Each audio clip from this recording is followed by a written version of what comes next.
Bom, saindo desse assunto, a gente vai para outro assunto que também é importante, que está travado no Congresso Nacional, que é a reforma administrativa. Não há acordo. Também falei sobre isso com a Andresa aqui agora há pouco. Eu vi. Uma pauta difícil, né? Os deputados e os senadores não querem colocar a sua digital numa reforma administrativa em uma prévia de ano eleitoral. Difícil essa decisão. Olha, é interessante que me chamou a atenção, mais atrás também, em 23, 24, com a aprovação da reforma tributária, que nós, inclusive, trabalhamos muito em cima. Foi assim, a gente se empenhou para ajudar a passar aquele texto, com todos os problemas, mas era politicamente viável, e eu achava que não fosse passar, fosse morrer em algum momento. A administrativa é a mesma coisa, só que a administrativa tem um problema de origem aí. Você já tem uma PEC, a 32, que passou nas instâncias, está aguardando votação em plenário. Aí a ideia seria, protocolou já 171 assinaturas, é o mínimo necessário para você protocolar uma PEC. 171 foram em cima, o texto do Pedro Paulo. A ideia é passar pela CCJ, a admissibilidade, né, juridicidade, e depois tentar pensar a 32 para jogar direto ao plenário, não necessitando da comissão especial, porque o tempo é curto, são poucas semanas. Eu estava fazendo um cálculo agora, um pouco mais cedo, você tem quatro semanas efetivas de trabalho. Vai aprovar uma PEC desse nível. Primeiro na Câmara, depois no Senado. E se alterar, volta. E ano eleitoral não vai ter nada. Ano eleitoral, esquece. Um tema como esse. E tem mais. A pressão dos servidores, de todos os tipos de servidores, todos os níveis e tudo mais, já começou. Vai ter um evento amanhã em Brasília, né? Eles virão do Brasil inteiro para protestar, fazer uma caminhada até talvez a porta do Congresso, né? Para reclamar, para pressionar seus parlamentares.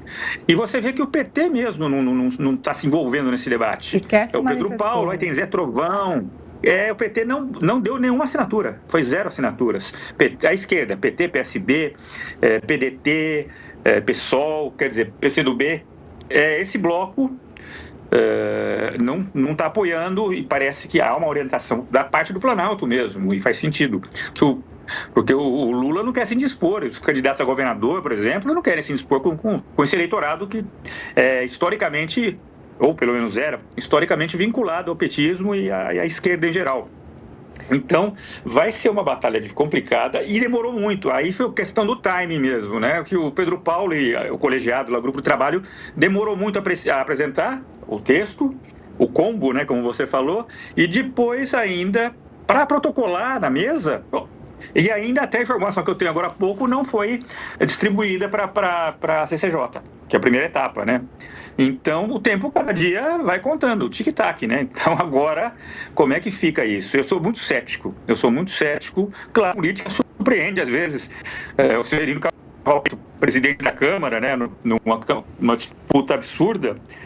Coisas assim acontecem na política, mas o bom senso, o senso comum, nos leva a crer que essas dificuldades vão ser grandes o suficiente para dificultar, vai quase barrar mesmo o texto a ser discutido, né, se for.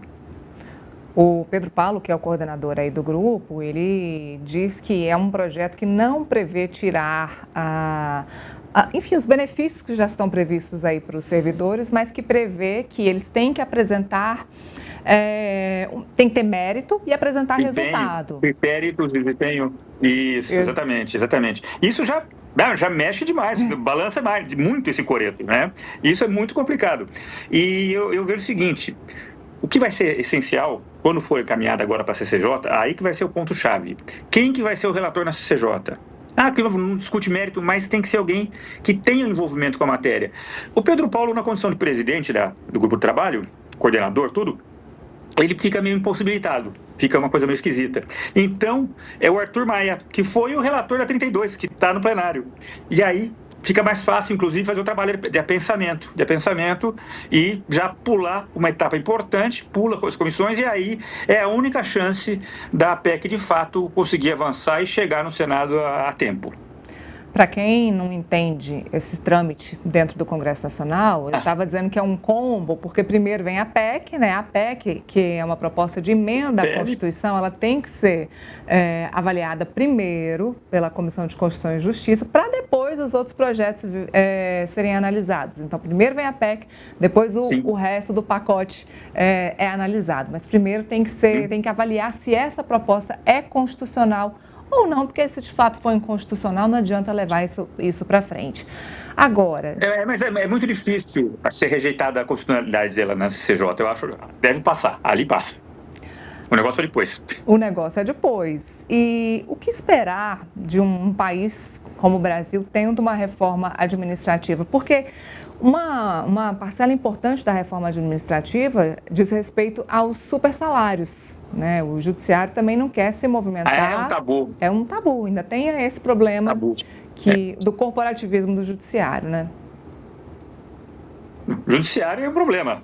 Os militares mais ou menos se acertaram, né? Mas o judiciário, assim, é uma caixa preta que não consegue abrir, você não consegue bater nela. Então, é algo bastante delicado que dificulta. E veja, desde o governo Fernando Henrique I, primeiro Fernando Henrique, que nós falamos em reforma administrativa, era tributária e administrativa. A tributária saiu, falta ainda um pouco da regulamentação, mas o principal saiu, a emenda constitucional em si. E agora, a administrativa sempre foi. O Lula 1 apresentou também, a administrativa, também não foi. E depois, foi as tentativas e erros, né? Arremedos e aquela coisa, e agora mais uma chance que se coloca, mais uma possibilidade, mas eu reputo remota a possibilidade. Agora é interessante... Posso quebrar a cara, sim, mas... Interessante porque a ministra Esther Dweck, da Gestão e Inovação, não falou sobre o assunto, porque para quem não sabe, quem lidera, quem comanda a pasta é a ministra Esther Dweck, que trata aí do serviço público, dos servidores públicos, ainda não falou sobre esse assunto, reforma administrativa, mas quem vem falando é o ministro Fernando Haddad. O ministro da Fazenda já falou por diversas vezes. Por quê? Porque ele está apertado ali, precisando aprovar um orçamento que não consegue ser equilibrado, e já colocou a culpa aí nos supersalários e diz que precisa haver uma reforma ampla, uma reforma administrativa ampla, para que isso possa acontecer, que o governo consiga fechar as contas ali no 0 a 0. Ele já falou sobre isso, mas a ministra Esther Dweck, jamais. Pianinho. E aquela coisa, tudo que pingar no caixa do governo, o Haddad vai abrir champanhe, né? Porque a coisa está complicada. A questão do IR, da isenção que é justa, que é justiça tributária, né? No caso do IR, para quem ganha até 5 mil, aquela coisa. Mas é algo complicado. E você, às vésperas da eleição, mexer nesse vespeiro, aí é que tá. Se houver vontade política, ok, pode avançar mesmo, pode avançar. Mas se houvesse lá atrás essa mesma vontade política, que a gente está hipoteticamente falando, lá atrás, no início do ano, ou na virada do ano passado, aí sim nós teríamos outro debate, outro nível de articulação, né? Com o envolvimento dos principais atores, e aí até o Planalto e a Esther Dweck, a ministra Esther Dweck, teriam que se pronunciar de alguma maneira. Ó. Você não pode fugir desse debate, você tem que falar qual que é a posição de vocês. Se vocês querem, na condição de governo federal, o que vocês querem, o que vocês pensam com relação a esse texto que nós estamos apresentando. Seria isso, mas demorou-se muito, e tem muito também daquela coisa um pouco de vaidade, né? O deputado Pedro Paulo está fazendo a campanha dele, tá falando, ó, eu sou o pai dessa criança aqui. Então, o próprio Hugo Mota quer deixar o legado dele na condição de presidente da Câmara, né? Então, tem tudo isso, são várias camadas que você vai jogando que só vão dificultando o quadro geral. Bom, você falou sobre força política e me lembrei aqui de Arthur Lira, porque de fato a reforma tributária só passou porque Arthur Lira bateu muito nessa tecla e ele queria ter essa reforma no legado enquanto presidente da Câmara dos Deputados, ou seja, ele queria sair dali com conseguiu sair com uma grande reforma aprovada enquanto ele estava como presidente da Câmara dos Deputados. Hugo Mota só tem essa possibilidade, se ele quiser sair de lá da cadeira do presidente da Câmara dos Deputados com um legado, a oportunidade dele é apenas a reforma administrativa, não tem nenhuma outra reforma em vista. tem uma questão aí com relação ao Hugo Mota, que ao mesmo tempo é a grande qualidade e o grande pecado dele. A qualidade é que ele é novo, tem energia. Mas essa mesma questão de ser jovem, muito mais jovem que o Lira, com todo respeito ao Lira e tudo mais, mas ele ainda parece que não entendeu a contento o que é estar sentado naquela cadeira, na presidência. E aí os pares dele, muitos deles, não vão generalizar também, mas se aproveitam disso. O ponto máximo, na minha avaliação, foi quando invadiram a mesa. O Zé Trovão, o deputado Zé Trovão segurou, não deixou ele passar. Eu quero sentar na cadeira. Não, você não vai sentar. Aquilo foi muito forte, né? No plano simbólico, aquilo ali foi um marco e vai ser sempre lembrado muito. O Hugo Mota, na passagem dele pela presidência da casa, vai ser lembrado por esse fato, por esse evento. Né? E por isso que ele está querendo qualquer administrativa, me entrega qualquer coisa aí, vamos fazer esse negócio andar. Mas é difícil, é complicado, realmente é muito delicado tudo isso. Bom, você falou que é uma proposta que vem sendo discutida desde o Lula 1. Será que a gente pode esperar que isso seja em algum... Desde o Fernando Henrique 1. Fernando Henrique 1, nos anos 90. Desde os anos 90 a gente está falando desse assunto. Será que em algum momento a gente vai conseguir ter uma reforma administrativa, até mesmo para enxugar um pouco a máquina pública, que a gente sabe que tem lugares que gastam em excesso? Na verdade, é um grande desafio para as políticas públicas do país, é um grande desafio para os atores políticos, porque realmente, quando você vai mexer a fundo no negócio, aí você vê, aí você descobre, não, aqui vão barrar, isso daqui não vai. E aí, no limite, você vai aprovar um texto nanico, um texto que não é anódino, que não tem nada, e vamos ficar por isso mesmo. Na prática, a situação vai se manter a mesma, não vai alterar nada. Então, esse é um ponto, digamos, importante também, para se ter em mente. Mas para a gente fechar a nossa conversa, a gente sabe que é uma proposta que é essencial para o avanço do país. Sim, sem dúvida. E nós temos outros elementos, mal comparando com o 95, Fernando Henrique, o começo do Lula, lá atrás, que você tem até as tecnologias hoje que facilitam, que permitem um enxugamento da máquina, permitem algum tipo de maior racionalidade do funcionamento do serviço público, né, como um todo.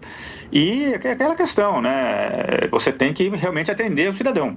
O objetivo primeiro, né, eu lembro do Bresser, no governo Fernando Henrique, o Bresser Pereira que apresentou a proposta, tudo, tinha os textos, o Estado gerencial, aí eu não concordo, eu acho muito também, mas era uma tentativa de fazer alguma coisa, até hoje não se fez, mas chega um momento que o cofre vai secar, e nós precisamos resolver isso, para as próximas gerações, inclusive, nem é para a gente, é para as próximas gerações. Talvez há que se ter coragem, como a Andresa bem disse, talvez tenha que ser um político que não queira mais voltar a ter um mandato, talvez. Essa é uma coisa interessante, um político com força, com isso. Peso. É difícil encontrar. E quem nunca queira voltar é complicado também, né? Então, mas é uma tentativa e pelo menos tem esse esboço aí, esse projeto, essa proposta aí, para se somar a outra e ver o que sai, se sair e vamos tocando. Agora tem que correr muito. Muito, e vamos acompanhando. André César, muito obrigada pela análise, pelas explicações aqui para a nossa audiência. Até a próxima. Eu agradeço, obrigado, bom trabalho, boa semana.